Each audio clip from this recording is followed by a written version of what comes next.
Tayo po'y manikluhod para sa ating opening prayer.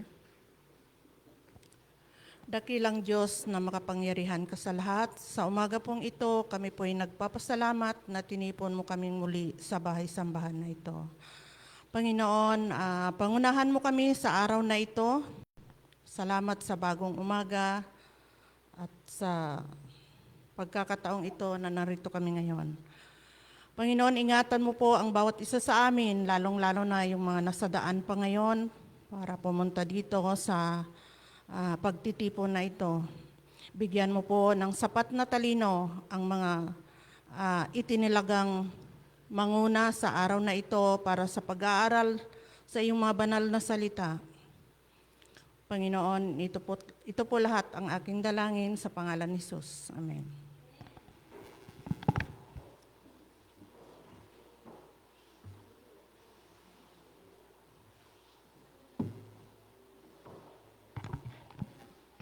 Magandang umaga po sa ating lahat, mga kapatid, at Happy Sabbath. Happy Sabbath po. Ayan. Tayo po ay pinangunahan sa pag-aawitan po ng ating chorister na si Sister Zoe Madrigiano. Ang opening song po na pinamagatang Rejoice Ye Pure in Heart. At sa pangunguna rin po ng ating opening prayer ni Sister Virgie Husayan. Ang inyo pong lingkod, ang presider po sa umagang ito, Sister Claribel Flores. At ang susunod po ang ating family time message po na ipagkakaloob sa atin ni Sir Chad Villasario, and then closing song and then closing prayer din po ni Sir Chad Villasario. Yun lamang po at Happy Sabbath muna.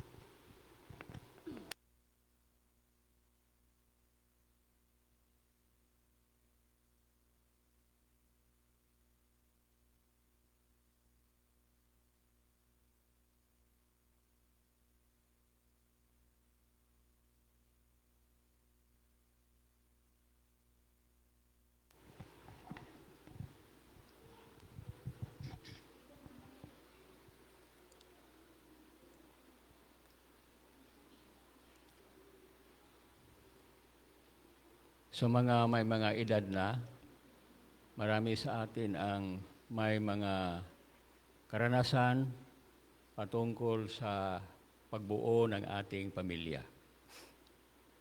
Ngayon pag-usapan natin at i-share ko sa inyo ang aking experience na tungkol sa pag-aasawa. Okay.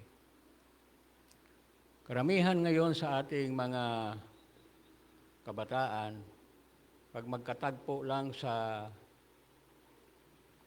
eskwelahan, sa restaurant, sa simbahan, kagad-agad parang nagkakaintindihan na kagad, nagliligawan na kaagad. Okay? Pero kahit na mga bata pa,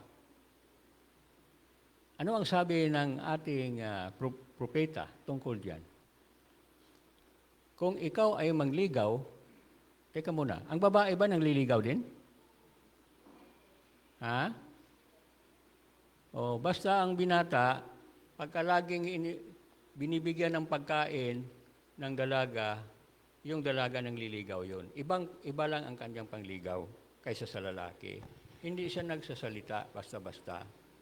Okay? Kasi mayroong kasabihan na the shortest way to a man's heart is through his stomach. Ibig sabihin yan, pagka pinakain mo, nakabusog na ang tiyan, ay madali na lang ang pangliligaw ng babae. Okay? Yan ang pangliligaw niya. Anyway, kung mayroon kayong anak na binata, ganito yung advice ni Mrs. White. Okay. Pwede silang mangligaw kung handa na sila na mag-asawa. Kung hindi pa handa na mag-asawa, huwag muna mangligaw. Bakit mangligaw kung hindi pa handa? Di ba? Kaya maraming naging problema sa mga tahanan dahil ang mga anak natin pagdating ng high school, sige na kaagad ang barkada-barkada, magliligaw, tapos magsama-sama, tapos nagkakaroon ng problema. Okay? So, tapos hindi pa handa na magkaroon ng pamilya. Kaya, pagka mag-asawa na ng bata pa, kung ano-ano na lang ang mahahawakan na trabaho hanggang sa magtrabaho na kung Sabado. Mayroon ba tayong mga anak na nagtatrabaho kung Sabado? Dahil sa pamilya? Mayroon. Mayroon. Hindi lang kukunti, marami. Okay, mga kapatid. Ang sabi ni Mrs. White ay, mangligaw ka, babae ka o lalaki, kung mangligaw ka, yung handa ka na mag-asawa. At alam mo ang responsibilidad ng asawang lalaki at saka asawang babae. Okay. At alam mo kung ano ang payo ng ating church, ating simbahan, patungkol sa pag-asawa. Okay. Kaya maraming naging problema ang simbahan dahil sa maagang pag-aasawa. At yan ay very common na ngayon yan. Lalo ngayong panahon na ito. Na ang mga kabataan natin, hindi nga nagbabasa ng Bible eh. Hindi naman lahat, mayroon din namang tapat. Okay? Kaya, nagkakaroon ng problem kasi walang guidance. Ang ating church ay hindi masyadong nag-emphasize tungkol sa pag-aasawa. Okay. At ang pangliligaw ay hindi basta-basta. Kailangan magpaalam ka pa sa magulang na magligaw ka sa kanyang anak. Sa ating kustumbre, ang lalaki ang nagpapahayag sa magulang na gusto kong mangligaw sa iyong anak. At kung okay, mangligaw ka na, pero ang ibang mga requirements, kailangan mayroon ka ng hanap buhay, kung lalaki ka, tapos wala kang sakit, mga kapatid. Mayroon akong tiyahin na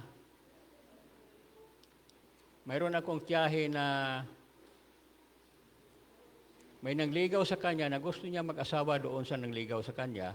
Pero ang kanyang asawa, ang kanyang nangliligaw, ay mayroong lahi na ganito, mga kapatid.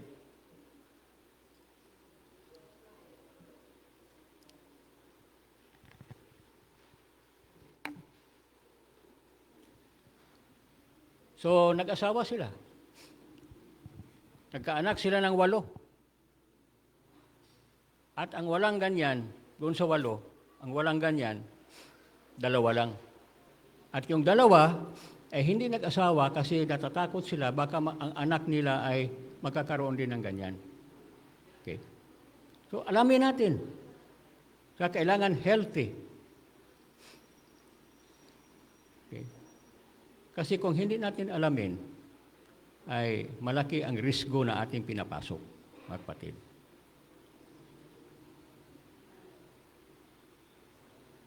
Sana nakinig tayong lahat, Kasi importante ito eh. Kailangan malakas ang katawan, kasi kung mahina ang katawan, limbawa mayroong sakit, malaman na lang natin,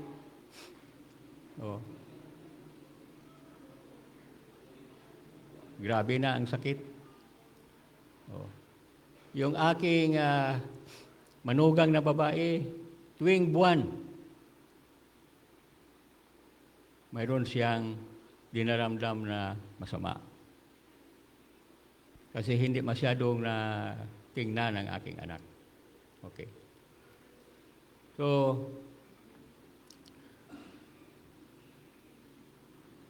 tapos, mangligaw ka na. Okay. At yan ay nagiging blessing sa mga asawa kung susundin nila ang payo ng ating church. Hindi naman perpekto ang tao, mayroon din naman talagang maging problem, pero ma-minimize, ma-reduce ang problem sa tahanan pagka ayusin natin ang ating mga ginagawa ayon sa pamamaraan na sinasuggest ng Panginoon. Pero kahit na anong payo ng Panginoon, ikaw ang magdesisyon. Hindi ka pipigilan ng Panginoon basta-basta. Kapatid. I-share ko sa inyo sa ilang minuto lamang ang aking karanasan. Nag-asawa ako, mga kapatid, ang aking edad ay 34. 34 years old ako. Dahil nung ako ay hindi pa masyadong malayo pa sa 34, ay aking pinaaral ang aking mga kapatid kasi mahirap lang kami. Ngayon, pagpangligaw ko sa aking asawa,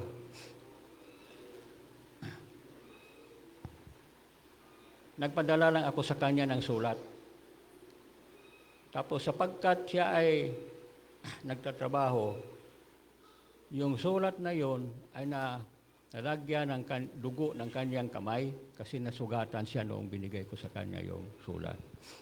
So sa isip-isip ko, ito sigurado ito kasi mayroong kasamang dugo pagsakripisyo. Okay. So pagkatapos noon, sabi ko sa kanya, magpaalam ako sa nanay mo.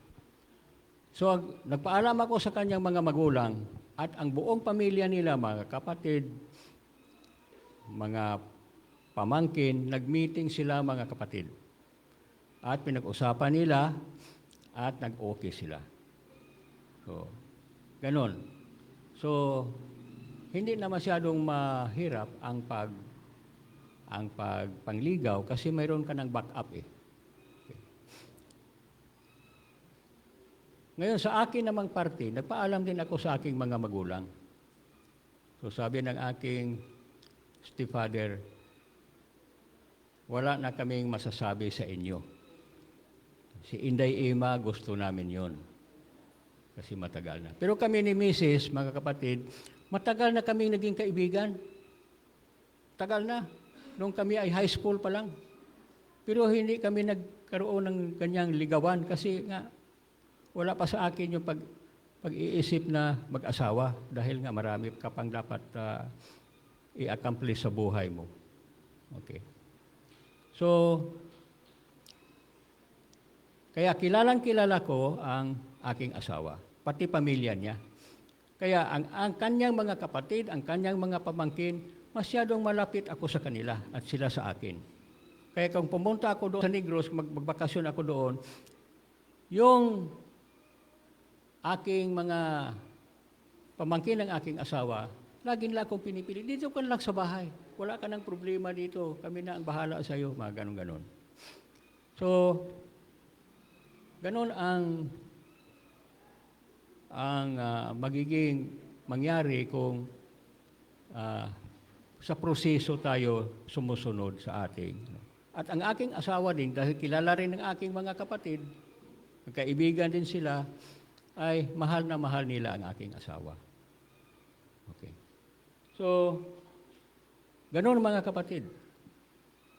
Sana ating isipin na ang ating buhay na papasok na tayo sa pag-aasawa, ang ating mga anak, bigyan natin sila ng payo. Base sa turo ng ating church. Base sa turo. Kasi kung hindi natin masusunod o ini-ignore lang natin, ay mayroong malaking posibilidad ang maraming problema. Oo. Kaya mga kabataan, huwag kayong mangligaw kung hindi pa kayo handa na mag-asawa. Kasi pagka handa na kayo, saka na kayo magligaw, ay hindi masyadong mahirap ang pag-intindihan ninyo. Ako at ang aking asawa, very close kami, mahusay siya sa kusina. Yung asawang babae, kailangan marunong sa kusina.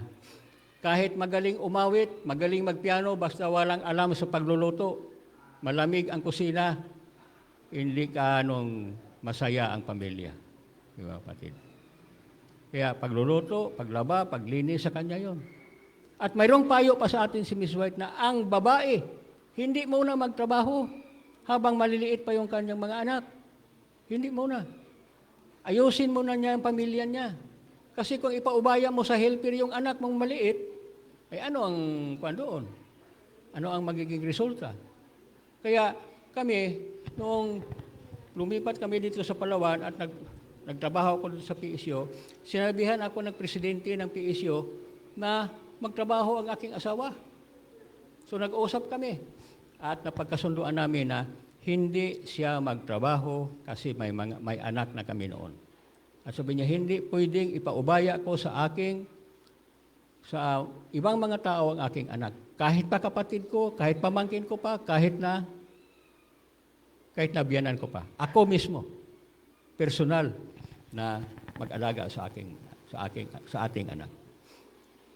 Pero ngayon, kahit na pastor, kaya minsan si Pastor Gista, kung sino sa inyo nakakilala kay Pastor Gista, nag-lecture siya tungkol dito sa pamilya na ang asawa kailangan sa bahay lang. Sabi ko kay Pastor, hindi na natin pinaniniwalaan yung sinasabi ni Mrs. White ng ganyan. Sabi niya, Brother Chad, bakit sinasabi mo yun? Sabi ko, yun na sinasabi ko kasi hindi na tayo naniniwala dyan. Ang asawa magtrabaho, ang lalaki, ang asawang babae magtrabaho rin. Ang mga anak, naiwan lang doon sa helper. Okay? Sabi niya, Brother Chad, hindi yan natin pinaniwalaan. Sabi ko, mayroon akong pangalawang tanong sa iyo. Saan na ngayon ang asawa mo? So nagkamot-kamot siya ng sabi niya, ay nasa hospital duty. Kita mo yan, sabi ko. Hindi tayo naniniwala dyan. Sabi ko.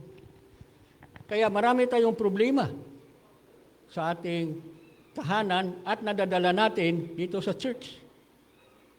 Diba? Kasi wala nang disiplina sa bahay. Ang mga anak na ngayon ang nasusunod. Hindi na nila makokontrol ang kanilang mga anak. Ang mga magulang hindi na makakapag-control sa kanilang mga anak sapagkat nakaugat na ang kanilang ugali sa kanilang mismo mga sarili at yun ay kanilang ipapamana din sa kanilang mga anak hanggang sa ngayon. Kaya ngayon, malaki ang problema natin sa ating church dahil gawa ng may mga problema rin ang ating mga pamilya. Kaya mga kapatid, pag-aralan natin ang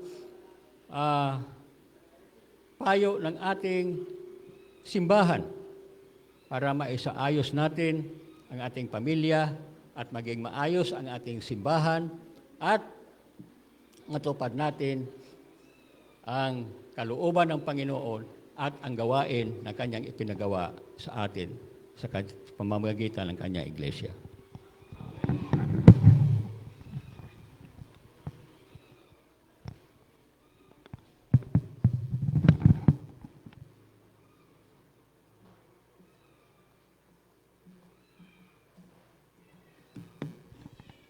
For our closing song, let us all stand and sing, I Sing the Mighty Power of God in Hymn 51.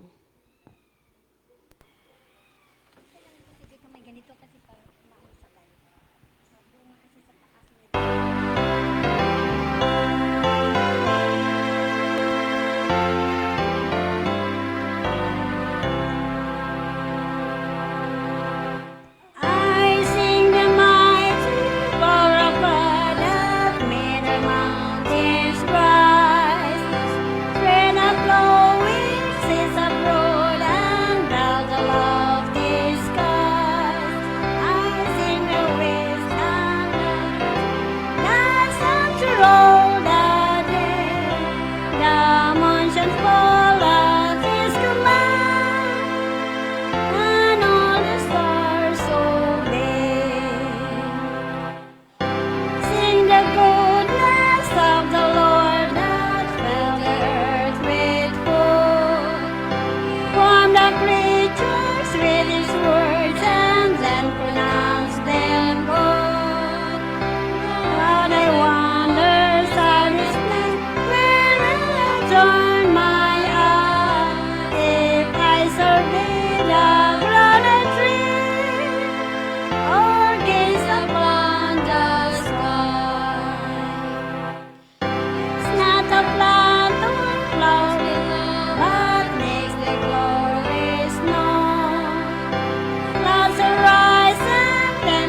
maraming salamat, Panginoon, sa pagkisama ninyo sa amin sa programa ng Family Time.